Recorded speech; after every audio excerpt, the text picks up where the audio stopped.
Ito na po yung kumpletong detalye kung paano mag-attach ng invisible zipper sa isang damit. Pero bago po yun ay papakita ko sa inyo kung paano ako nagkakabit ng half foot or zipper foot sa makina ko. Ayan po yung invisible zipper. Kapag nagkakabit po ako ng half foot, kailangan po yung karayong medyo nasa labas siya ng konti dun sa may pinakagilid ng foot. Ayan. Para lang sa ganun, kapag nagpasada kayo ng invisible zipper, ay nakadikit po yung pinakakarayom or bumabangga dun sa ngipin ng zipper. Ayan, malalaman nyo po kung bakit pagkatapos ng video na ito. Yun po yung purpose noon. Kaya medyo inaayos ko muna yung pagkabit ng zipper ko dyan sa may makina. Bali, may example ako dito. Pinaka-panel ng tela. Ang pag-attach po niyan ay nasa ibabaw yung pinaka-ngipin ng zipper. Ayan, pag ganyan po ang attach, ito yung magiging likod niya. Ang una ko pong ikinakabit dyan, ito muna ang unang panel ng zipper. Ayan, pag ganyan. Depende po kung saan banda kayo nagkakabit ng zipper. Siyempre po may mga sukat-sukat dyan. Mag-marking po kayo para pantayan. Ayan na po siya. Kapag ina-attach ko siya, bumabangga po yung karayom dun sa pinaka-ilalim ng ngipin ng zipper.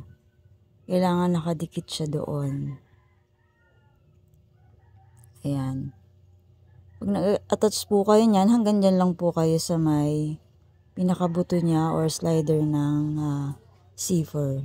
Hindi nyo po talaga yan maididiretso agad-agad dun sa pinakadulo.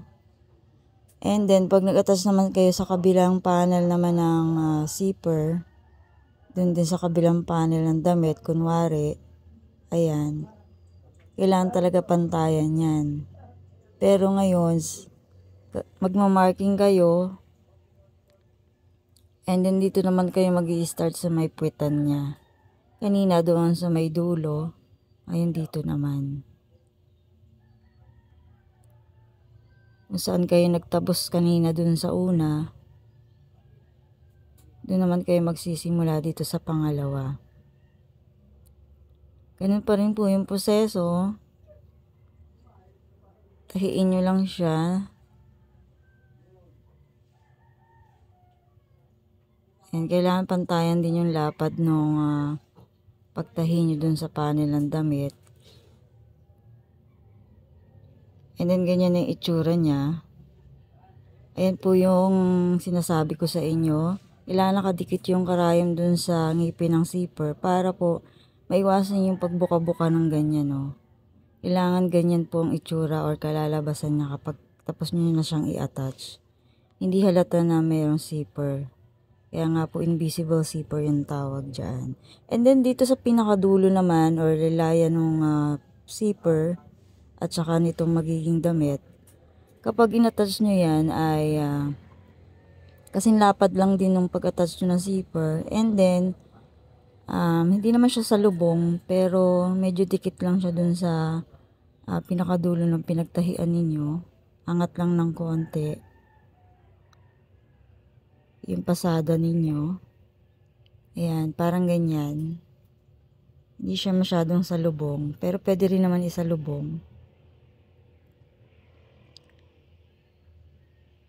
At pagkatapos niyan, yung pinaka side ng zipper, i-attach nyo dun sa panel ng damit. Ayan.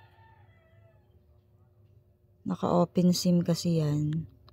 Pwede nyo diretso sa dulo ng zipper. And then, ilock nyo na lang yung tahi nyo para matibay.